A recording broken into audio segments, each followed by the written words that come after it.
Welcome back. It's the Osun Decides studios, and I have guests in the studio and our correspondent in the 3 senatorial districts covering the situation on ground. We'll bring that up to you, we'll bring you up to speed as regards happenings in Osun State as we go along. Remember, 1.144273 electorates have their permanent voters cards. That's about 68.5% of the registered voters in Osun State have their PVCs and should be willing to vote. But the question is, would that number go out to vote today to decide who gets the #1 seat in that state at the end of today?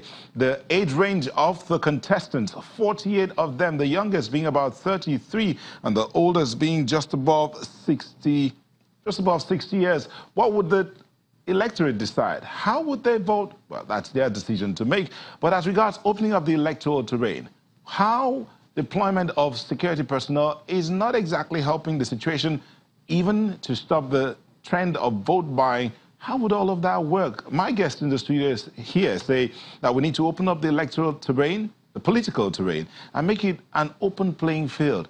Would that help change the situation? Mr. Ejiofor, you said earlier that the deployment of security personnel is not exactly a good example going towards 2019 elections.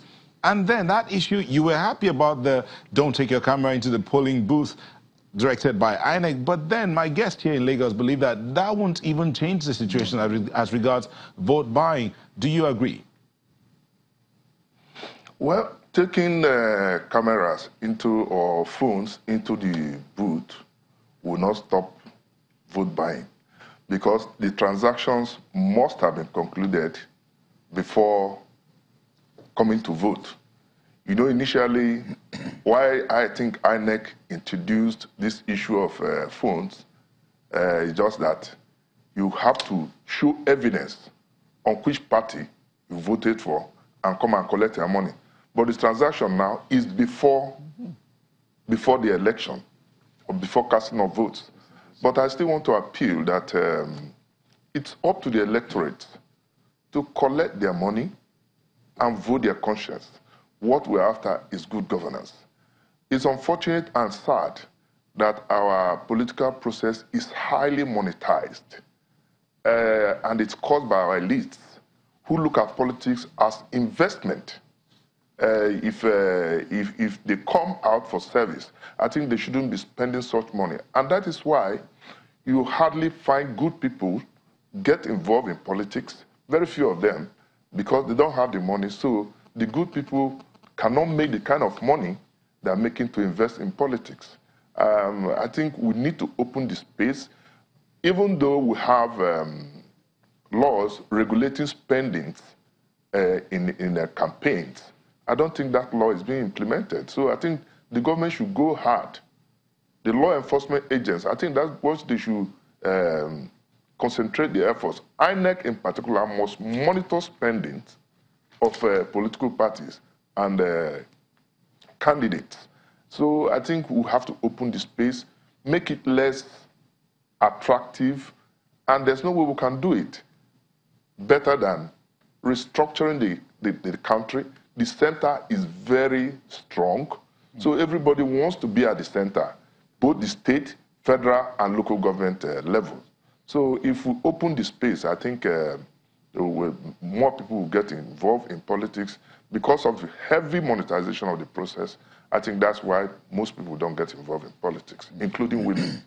Okay, Mr. Diri, do you agree that restructuring will ease or solve that challenge of monetization in our politics? I think it is a fundamental need of the polity. It's a pity that the clamor has died down, but it's something that is very strategic for us to progress as a people. Like you rightly said, Dr. Ejiofor, that the center is too strong, too attractive, and that is what is causing all this quest, to get into the fray. I should think very strongly that if we achieve restructuring, one, it will liberalize the polity. Two, it will reduce the tension that goes along with political contest. And three, it would bring governance lower to the people and nearest to the people. So I think it is something that will be of great assistance in growing our democratic culture as a people. It is something that we should work on. It's a pity that the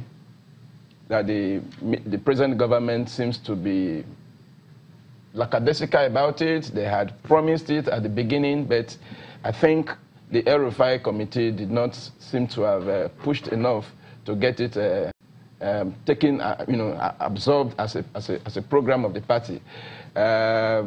Much as the clamor has been strong, the present political party in government, the APC, does not seem to have understood completely the import of restructuring the polity.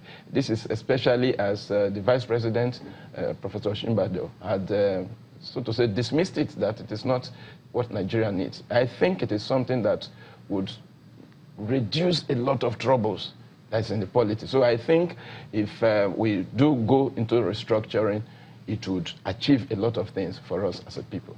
All right, we'll join our correspondent, Bosse, who is in there to tell us what's happening in your area. Bosse, good morning. All right, thank you very much. I'm at Shadda Abogunde.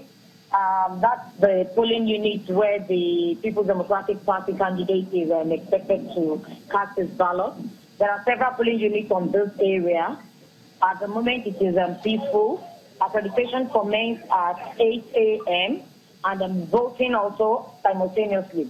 And I observed that the Braille ballot guide, which INEC said will be used for the visually impaired, is not with many of the agents, not with many of them, not at the polling units.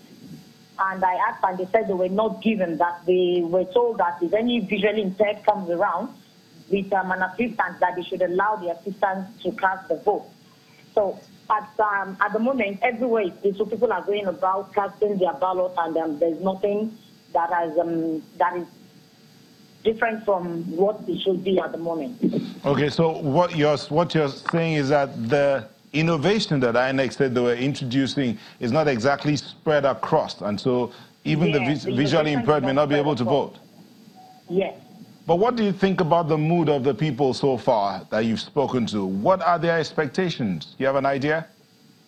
Well, I spoke with about 2 people, and they are just saying that they expect that the voting, the entire exercise will be peaceful. All right. What about the security situation in your area? Oh, the security situation, yes, we have enough security men on ground. There are so many security. The presence of security is really high at most of the polling units that I have visited. And there's no report of any incident, thankfully? No report of any incidents now.